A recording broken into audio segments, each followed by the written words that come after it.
I spent the better part of my life believing that a full calendar meant a full life. It took me until I could barely get out of a chair in the morning to understand how deeply wrong I was about that.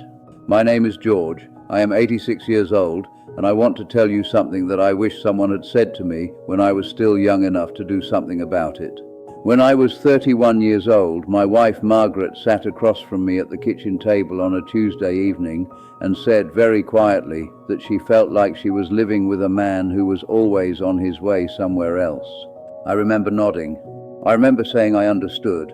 And then I remember leaving for a business trip 2 days later without giving it another serious thought.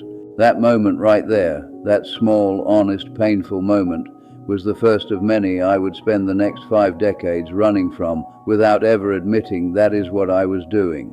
I was not a bad man. I want to be clear about that, not to defend myself, but because I think it matters to the story.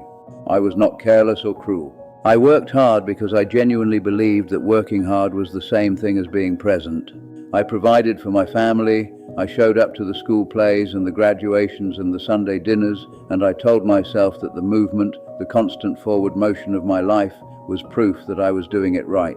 That if I kept building, kept achieving, kept producing something measurable, then I was a man of substance, a man who mattered. What I did not understand, and what I could not have told you until I was very old and very still, is that all of that motion was armor. Beautiful, functional, socially acceptable armor. Every project I launched, every deal I closed, every committee I chaired, an organization I led, it all served a very specific and very quiet purpose. It kept me from sitting in a room alone with myself long enough to hear what I actually needed to hear. I grew up in a house where stillness was suspicious. My father was a man who believed that rest was something you earned after the work was finished. And since the work was never truly finished, genuine rest never quite arrived.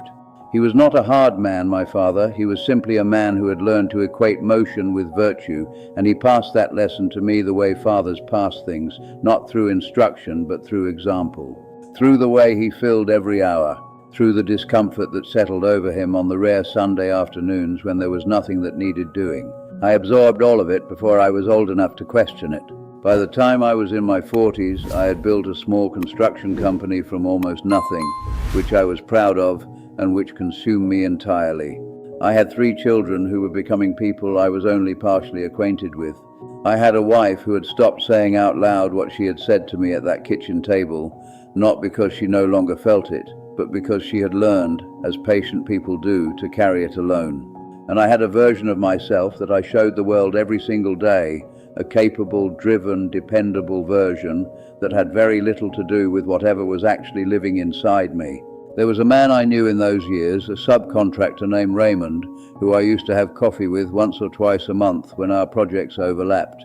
Raymond was not particularly successful by any standard I would have used at the time. He ran a small tile business, drove an old truck, took Fridays off in the summer to go fishing whether or not the work was finished. I used to think, privately, and with a kind of gentle condescension that I'm not proud of, that Raymond simply lacked the drive that separated men who built things from men who merely maintained them. We stayed friendly for 20 years, Raymond and I watched his life with the quiet certainty that I was the one doing it correctly. Raymond died a few years before I retired. Heart attack, very sudden, at 67 years old. I went to his funeral on a Friday, and the church was full in a way that surprised me.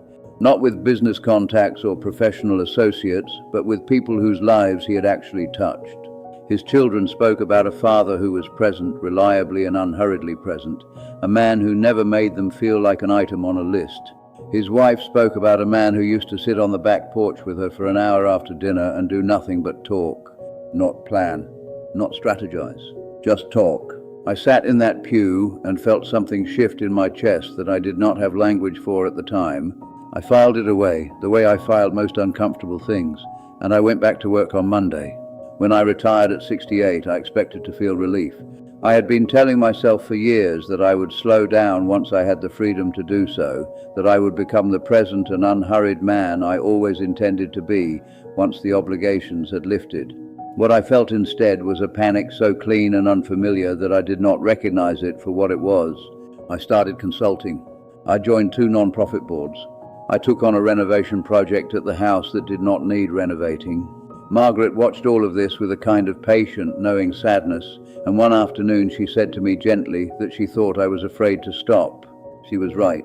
She had been right at 31, and she was right at 68, and the distance between those two moments, 37 years of marriage, of motion, of building and achieving and moving forward, had not brought me any closer to understanding what she could see about me so plainly. I had spent nearly 4 decades outrunning a conversation I needed to have with myself, and the terrible thing, the thing that is genuinely hard to sit with even now, is that the conversation was never complicated. It was just quiet.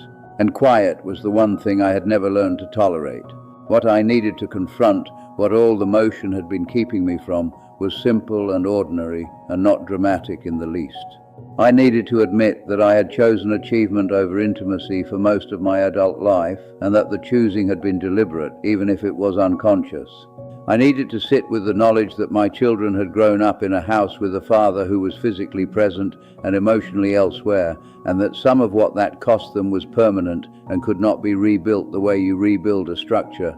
I needed to acknowledge that Margaret, who had loved me with a steadiness I had never fully earned, had spent the majority of our marriage learning to need less from me than she deserved to receive. None of that required a boardroom or a project or a calendar full of obligations. It just required me to be still long enough to see it. And stillness, as it turned out, was the one skill I had spent 60 years carefully, efficiently, successfully avoiding. Margaret passed 4 years ago. We had, in the years after I finally stopped running, a quieter and more honest relationship than we had managed in all the decades before it. Not perfect, not without the weight of everything that had come before it, but real in a way that I am grateful for and that I do not take lightly. We used to sit on the porch in the evenings and do exactly what Raymond's wife had described at that funeral. Nothing in particular. Just present with one another in the unhurried way I had never allowed myself when I was young and capable and convinced that motion was the same thing as meaning. I am 86 years old and I live quietly now, and I think about Raymond sometimes. I think about what I misread in him for all those years, and I think about what it says about me that I mistook his stillness for a lack of ambition rather than understanding it as the kind of discipline I had never managed to develop. He knew something I did not learn until I was too old to put it into practice the way I would have wanted to. He knew that a life well lived is not measured in what you constructed, but in how often you were genuinely present while you were constructing it. That the people sitting across from you at the kitchen table are not witnesses to your life. They are your life, and looking past them, however purposefully, however productively, is still looking past them. If you are younger than I am, and nearly everyone listening to this is, I am not going to tell you to slow down or stop building or abandon your ambitions. That is not what I am saying, and it is not what I believe. What I am saying is this: pay attention to the moments when you are physically in a room but your mind is already in the next one. Pay attention to how often the people who love you have to wait for a version of you that is not already on its way somewhere else. Not because those moments are small, but because they are where your actual life is taking place, quietly, continuously, whether you are paying attention to it or not, and once enough of them have passed, you cannot go back and be present in them. You can only sit very still in your old age and understand, with a clarity that comes too late to be entirely comfortable, exactly what it was you were too busy to notice.